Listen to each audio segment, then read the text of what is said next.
ladies, it's Elisa and I am here with another bump date. I am today 24 weeks and let's see, 3 days? Yeah, 24 weeks and 3 days pregnant. And the baby, according to my app, is somewhere between 10.5 inches to 11.8 inches. About the size of a cantaloupe. And today at my doctor's appointment, the doctor guessed the baby's weight at somewhere around 1 pound 10 ounces. So I guess they use that as the head measurement, in addition to the leg measurement and all of that. So, I'm sorry it's been so long. That's actually the second doctor's appointment that I think that I have not covered with you guys. We did have an appointment on February 29th, I believe.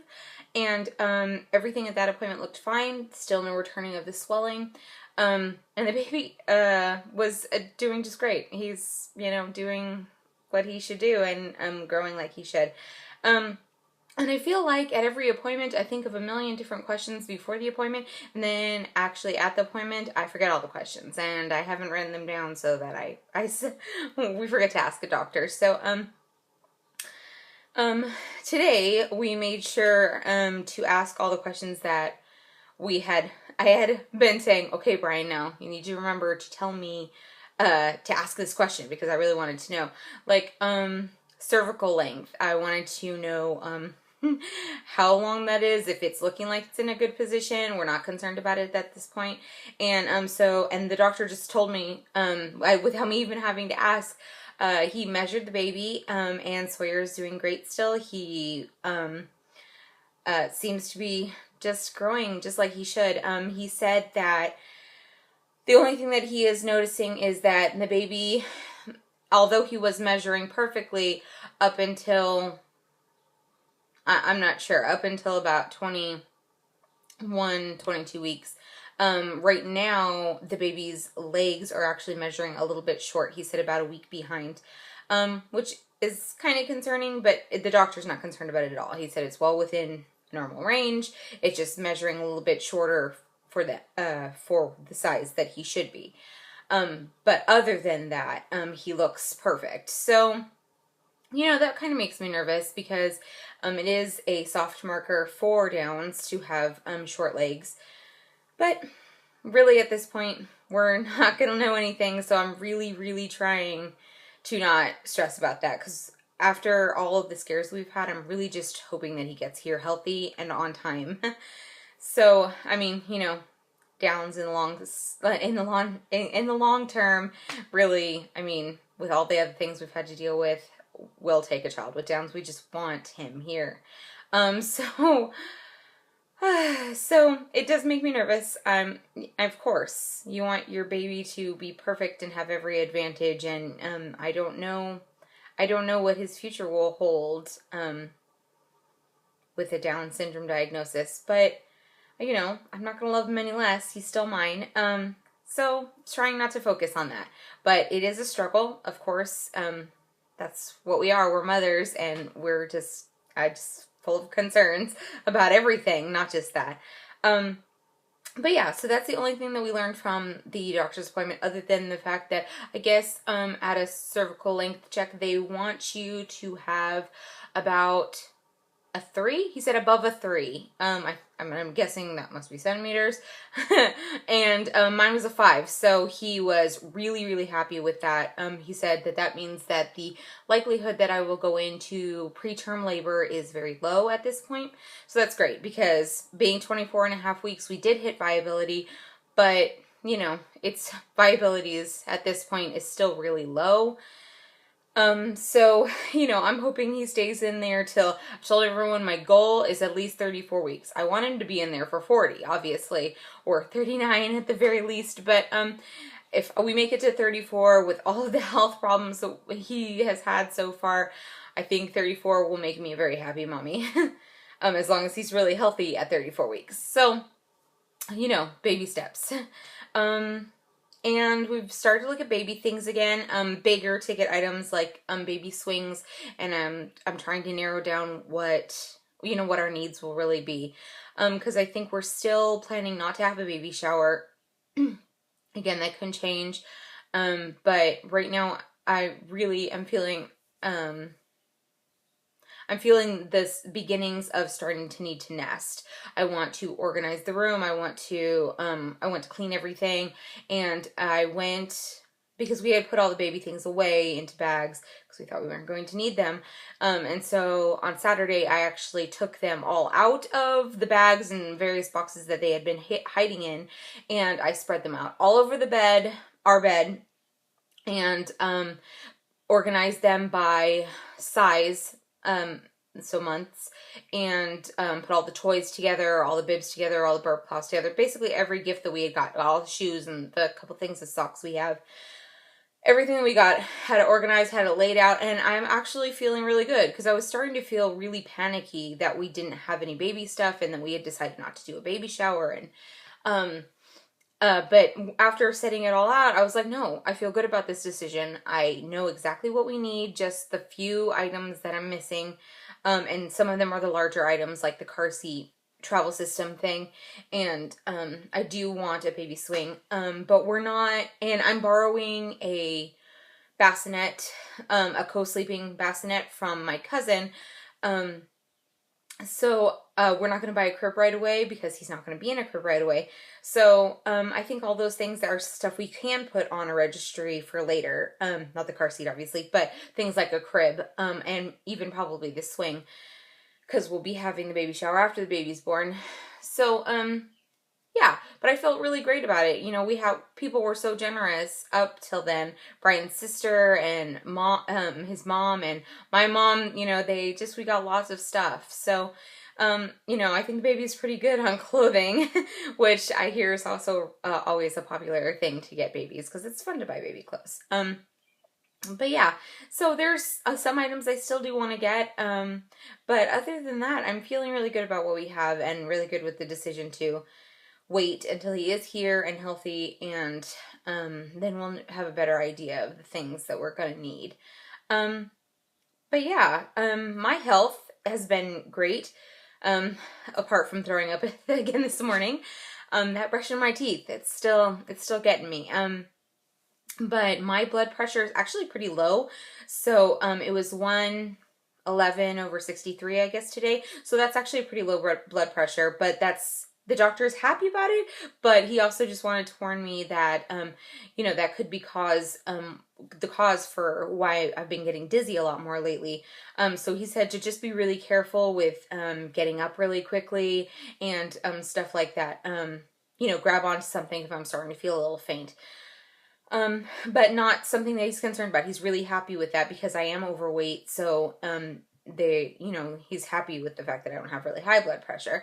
Nobody wants preeclampsia. So, yeah, at today's doctor's appointment, I had finally put on a little bit of weight, 3 pounds. I think it was up 3 pounds, but that could be a million different things.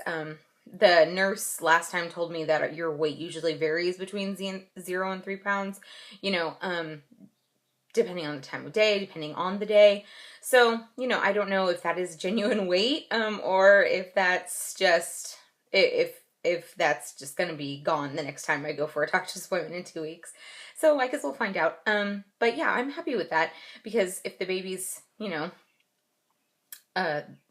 weighing over a pound, you know, some of that's him and then some of it's still me. I am not going to lie. I'm gonna be honest with you guys.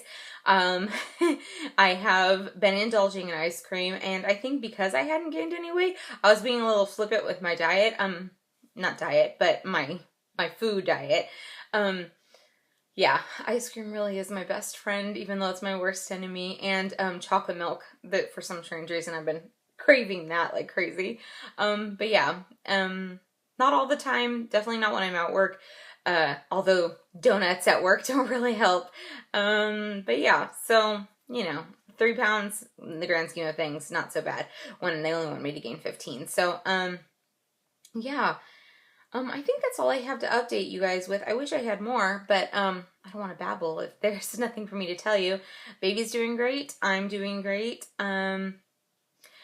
The symptoms that I have been feeling really are like a lot of round ligament pain. Like last night we went to the grocery store and it kicked my butt. I had to stop because the cramping was so bad it was knocking the wind out of me, and you just lose your breath and you're like, whew, yep, feeling pregnant. And the belly is growing, and I have been noticing a few more stretch marks. I mean, I'm a plus size girl, so I've always had stretch marks since I could remember. But yeah, just a few, just like 3, there's like a purple one and a red one, and they're just popping up in places where I can tell that my belly has grown the most. And my nails, you guys can see this, my nails are growing like crazy. And also just lower back pain if I walk too long, especially because I tend to wear flats. I don't wear heels, and I wear, Converse. They're not exactly the most supportive shoes. So between those two things, I'm just, setting myself up for failure. So my lower back does hurt if I spend too much time on my feet. And I still can't sit in my work chair for very long. I do have to get up about every hour, to at least walk to the water cooler or something, because I can't sit there. My butt gets numb, and my feet have been swelling, but not my whole body's not swelling. It's just my feet, and it's usually later on in the afternoon or if I've been sitting for too long. So I do elevate my feet underneath my desk to try to keep that under control. Yeah, so other than the round ligament pain, I mean, my pregnancy has been super easy, but it kicks my butt, and I'm like, whew, if this is like a sample of what contractions are going to be, I'm not excited about it. The one thing we did get at my doctor's today is my 24 to 28 week newsletter. That's what Kaiser does. And within it, this is the first week where they've given it to me, and it's had like new information.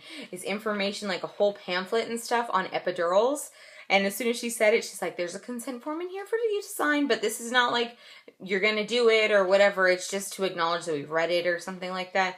And yeah, and different screening tests for your newborn. I mean, just all that kind of stuff. So it's real. It's like getting real, because I think once they hit viability, that's why they're giving me all this information. Also, to show you guys this, Kaiser gives you a little keychain fob thing that has the labor and delivery numbers on it, and for all of the like local areas for Vacaville and Vallejo, so that you can have the number in case you do go into labor, which is crazy to think about. I don't know if it feels like it's been like 3 seconds to you guys, but I feel like I've been pregnant for like 3 seconds. So the idea that they are giving me labor and delivery like tags, I'm like, legit legit pregnancy. And then Brian was like, what about all those classes that we were supposed to take? And I was like, I don't know when they're supposed to take those classes. So I finally found the pamphlet or booklet or whatever that has like suggested dates of, let's see if I can tell them to you guys. Most of you people who are already pregnant probably already know. Like pregnancy and nutrition or prenatal nutrition class, a newborn care class, breastfeeding, and a late pregnancy class and birth center tour. So those are like the 4 things that they suggest you do. Or if you have had previous kids or whatever, they have a childbirth refresher. But being that I have not, I'm just going to be sticking with the basic classes. But I'm not going to take prenatal nutrition, because I had that whole appointment with my prenatal nutritionist like weeks and weeks and weeks ago at like, 13 weeks or something. And really, I got all the information from that class that I needed. And obviously I haven't gained any weight, so I'm not doing many things wrong, I don't think. She gave me tips and tricks, and that's what I've been trying to live with since I had spoken to her. But like newborn care and breastfeeding, I mean, they don't even want you to take some of these classes until you're over 30 weeks pregnant. So we still have time. But yeah, a labor and delivery tag. She handed it to me, and I was like, wow, this is real. I hope that I don't have to use it for another good amount of weeks, 14 and a half weeks, I think, or something. But it's crazy, guys. Labor and delivery. It's real. But yeah, so I will let you guys go. I don't have any more information for you. If you guys have any questions, obviously you can write them in the comments below. And that's all I have for you. Yeah, So there have been a lot of people or women couples in our community that have been going through some really hard stuff, and my thoughts and good vibes are going out to all of those people. This infertility is this crazy, crazy journey, and then when you get scary news along the journey, it just can be overwhelming. But you guys, you viewers, have kept me sane. And your comments have always been so nice, and you guys, really, I mean, your support has been crazy. I don't know how many times I could say that to you to get you to understand how great you guys have been. But yeah, so if you guys have any questions, please feel free to leave them. And I will be talking to you guys probably after my next appointment. Because nothing's really happening in the in-between. So if something happens, I'll let you guys know. And if not, then you will hear from me in 2 weeks for my next appointment. All right, bye ladies.